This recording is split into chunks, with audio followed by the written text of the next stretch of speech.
Com s'ha gestionat el Consorci de Salut del Maresme i de la Selva.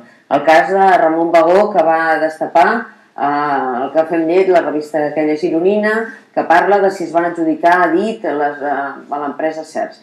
El cas d'Innova a Reus. Quins indicis té el conseller de que hi ha hagut comportaments irregulars? Hi ha moltes de les coses que estan dient, jo sap que porto molts anys al sector sanitari, que no tenen cap fonament. Per exemple, quines no tenen fonament?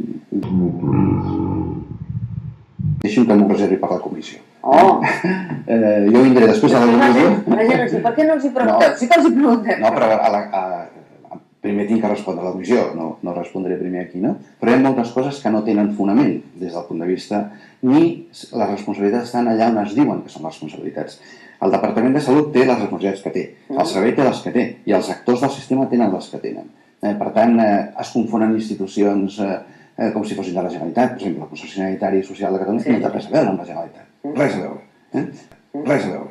És una societat de municipis. Per tant, no té res a veure. Automàticament, el senyor Bagó, que vostè cita, era un alt càrrec de la sanitat pública. No té res a veure. No té res a veure. Era un alcalde i després va ser un càrrec d'una associació que no té res a veure amb la sanitat pública. Que no té res a veure amb la sanitat pública. És una associació on hi ha centres de sanitat pública, però no és de sanitat pública. Per tant, hi ha tota una manca de rigor en com es plantegen les coses. Si hi ha una sanitat transparent al conjunt de l'Estat, és la nostra.